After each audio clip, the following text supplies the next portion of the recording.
Hey guys! Welcome back to my channel. For today's video, we will be talking about how to apply PSA birth certificate walk-in. Ano nga ba ang PSA birth certificate? Ito ay isang official document na issued by Philippine Statistics Authority na nagve-verify ng kapanganakan ng isang tao. It contains a person's birth details, kagaya na lang ng full name, gender, place of birth, date and time of birth, and parents' basic information.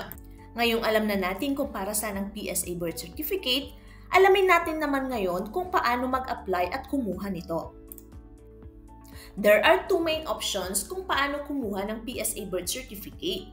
First one is online and the other one is walk-in. For online application, please check our other video. For walk-in, please note na kahit walk-in ka, kailangan mo pa rin ng appointment bago ka pumunta sa CSR outlet nila.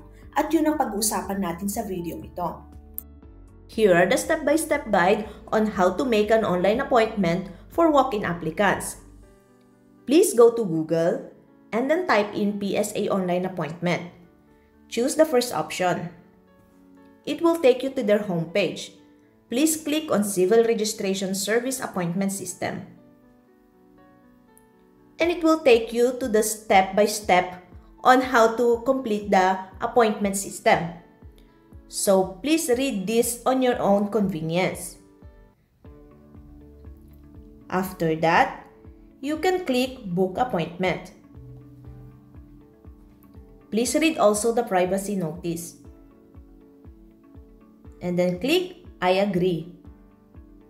After that, please read all the important reminders. Basically, minors are not allowed to book an appointment. And then, this appointment scheduling system allocates slots on a first-come, first-served basis, and other more. Please read them carefully, and then click Next. And then select the purpose of your appointment.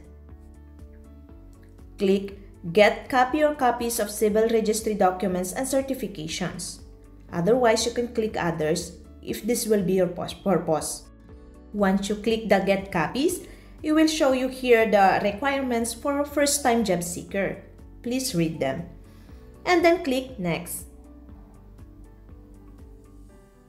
And then here, you can choose which region you are in. Let's choose Region 2. Choose an outlet. Let's select a CRS Outlet Quirino. And it will show you the outlet address. You will have additional instructions here and you can read them one by one. And then on the bottom of this, you can see the next button. Click Next.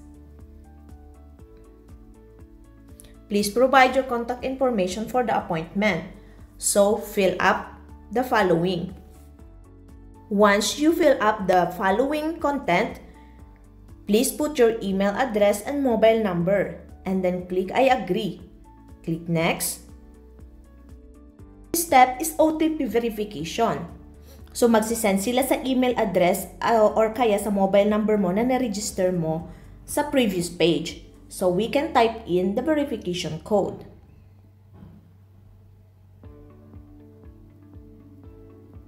And then click Verify. After that, you will be taken to the next page. So we will be choosing what kind of certificate it will be. So let's say birth certificate, relationship itself. That will be your name. You can add another one, like for example, marriage certificate and so on. Para iisang appointment na lang ang pupuntahan mo doon. Click Next. And then from here, you can select the preferred date and time of your appointment. So let's say on September 3. And then choose the time of your visit. So let's say 10:30 a.m. and then click Next. After that, please review all your details.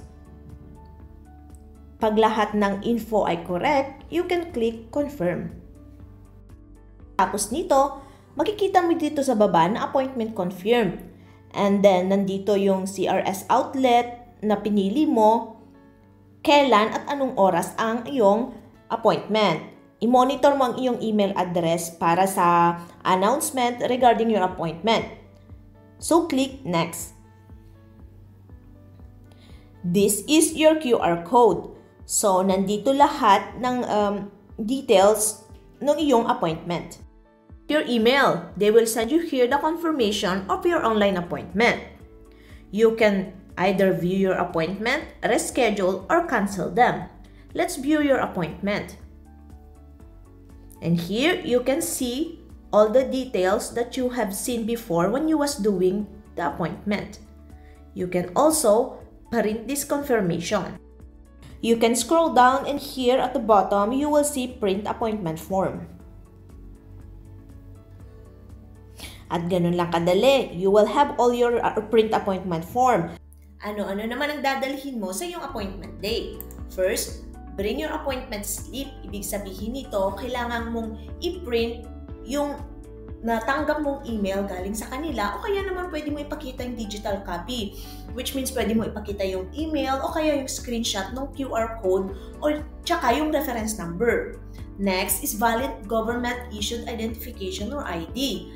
Pag yung PSA birth certificate ay nare-request mo para sa iba, magdala ka dapat ng authorization letter at saka ID mo at saka ID nung nire-requestan mo.